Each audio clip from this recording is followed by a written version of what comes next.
If it changes at the same rate, we won't even recognize it from when I started. I remember 20 of us drivers went about, 5 years ago, maybe 6 years ago, and sat with NASCAR and said, these are the things that we think will help make the sport better. And a person in NASCAR that I won't name sat there and looked me square in the eye and said that everything that we were talking about and what I was saying was 180 degrees backwards from what they thought was going to fix it. Yeah. And this is a guy that never worked on a race car, never driven a race car, that worked for an auto manufacturer, that came in and all of a sudden he was smarter than everybody that's ever been around the sport and driven race cars for 20 plus years. We knew going into this lawsuit that we would learn plenty about NASCAR and plenty that we probably didn't want to know, and also plenty that they didn't want us to know. But we were warned, both in the macro and the micro. In the micro, Judge Bell had warned that there would be no winners in this lawsuit. We would see losers from NASCAR, the teams, and most importantly, the fans. And the fans, make no mistake, will be the big losers in this lawsuit. The lawyers will win. The rich sides on both sides will be fine. We will be the ones left holding the bag. And it's really starting to become real. It's been an underlying story for the better part of 2025. The lawsuit and the points format, that's all we've had, talking about week to week, continuing storylines, all of that. Well, here we go. We're at the climax of this story. Texts now are beginning to drop from both sides, and it doesn't help. It doesn't make anyone look good. The teams look bad, and we saw some of those. For instance, talking about NASCAR being better off if Jim France was dead. And now we're seeing that on the other side from what NASCAR has said. Now, I get it. There's going to be people saying stuff in private when they don't think anyone's looking, when they don't think anyone is going to see what they say.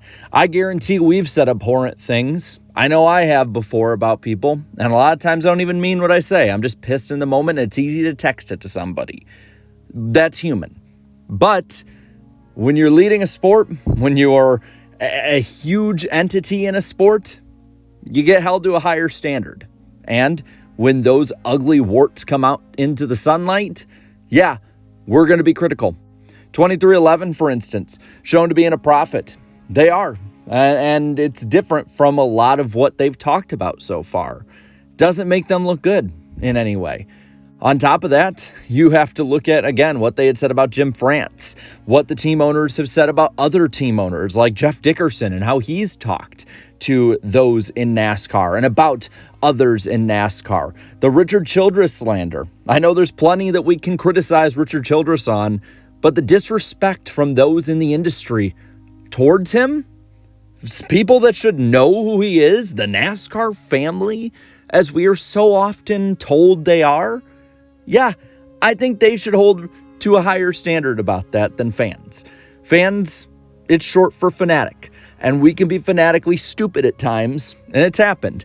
But hey, they've taken aim at us too. They've called us rednecks. They've said we're too stupid to read. Not really seeing how we're winning in this in any way. And I get how some people say, well, if you're offended by it, what's that say about you? You know what? I think that people leading a giant business should look at their customers better. It explains a lot about how NASCAR has run. They think, and maybe some of us have proven them right, but they think we are useful idiots. They think we're stupid, and nothing has changed and nothing will change from that.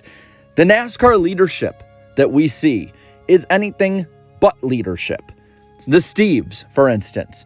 I mean, the stuff that they're saying about the fan base, about the people in their sport, it all adds up. It adds up to something that NASCAR leadership has had since the very beginning. They have a God complex, just as the France family has had since the beginning of the sport. Their little dictatorship we so often talk about with great stories, well, there's a lot from that history that's been wiped away by the victors. And they didn't have the internet back then to fight back like we do now. All of these texts and emails that people thought would never see the light of day, you know what? I'm glad they're coming out. I'm glad we see how they view us, how they view the people in the sport that they work with, how they view themselves. I'm glad to see this happen, because if this is how they've acted and viewed all of us, this is what they deserve. Now, I get some saying that this is normal, that this is how people talk behind the scenes and all of that, and I've talked about that a bit. But when I see Tommy Joe Martins, somebody that I have a lot of respect for, somebody who knows more about the industry than I probably ever will, and somebody who knows what it's like to struggle, claw your way forward with small victories, say this, that every text from anyone just confirms everything I've felt for 10 plus years. It's not a disappointment to see it all. It's a relief. I wasn't just dreaming it up. It was actually happening. And you know what? That speaks more to me than anything. That somebody in the sport knew that the house, in a lot of ways, might not have been rigging it against them. But you know what? With what they said about the smaller teams and what they said about how it's basically like keeping them on welfare and looking down on them, yeah, that speaks a whole lot more than any of those rich folks at 2311 or Front Row or NASCAR could ever. But this again exposes more of the underbelly of NASCAR to the fans. And for the longest time, and it might be hard for people to imagine this now, but for the longest time, NASCAR was able to sell the lie that they were the clean family sport. And even back to 2009 with the Jeremy Mayfield deal, that's why it was so shocking at the time before we knew any of the facts. They literally were saying on the broadcast that this is a family sport. This is a sport that is above what the NFL always deals with and the NBA and the stick and ball sports, that we are above this. What an amazing lie that was. I see some saying that this doesn't matter, that the fans getting mad on X or like me on YouTube or on Reddit, we don't matter because we are not the bigger picture. We are just a small little snippet of the fan base, and most of the fans won't see it. But here's the thing. You're missing the bigger picture. You might not think that we are, but one, the social media platforms that all of this is going out on, this is the public square. This is where we're all coming together to talk about this, and it expands from there. I get it that, yeah, maybe a video of mine with 30,000 views doesn't speak for the larger fan base of NASCAR, but I can tell you a bunch of people's views, they add up over time. I also think that it's just saying too, secondly, not just the fans, but the industry is seeing this. And yeah, they might have wondered, or some of them might not have seen that full picture. But at this point now, the veil is off. They see it. And three, this is further hurting the diehard base, the base that has stuck through all of the bullshit that they've put us through. The diehard base that has defended this sport. And now, for some of us, like myself, feel more alienated by the sport than we ever have. And I'm sorry, they need a voice too. They need to be able to vent this frustration. And I like that this is coming out. We needed this to come out as a fan base because to me, this is rock bottom. This is where we need to really have some kind of real change and growth in the sport. And not because they're reacting to the SRX's 6 weeks of racing, not because a big name said something, not because a lawsuit pushed them to do it, because it was mandatory to change in some ways based on the situation. But now we're not just hitting rock bottom. We are diving into the bedrock at this point. It's time to bounce up. It's time to change things. But this has not been something that just popped up. This has been rolling down the road for a long time, long before the lawsuit was even dreamt up of. That clip of Tony Stewart I showed you at the beginning of this video, that was from 2018. That was nearly 8 years ago. And Tony has his own problems, but let's be real here. Just about everything he said, everything he warned about in his last years in NASCAR has come home to roost. And speaking of Jeremy Mayfield, I talked about earlier, in 2009, he was basically banned forever from NASCAR. Even though he was allowed to come back in if he wanted at some point, the damage done to his reputation was set. There was no repairing that by the time he could competitively race again. Only to find out that a majority of the charges and accusations against him were falsified or doctored, or there were just major discrepancies in it. Over time, he really hasn't been found to have been guilty of all that many things. NASCAR was more or less corrupt.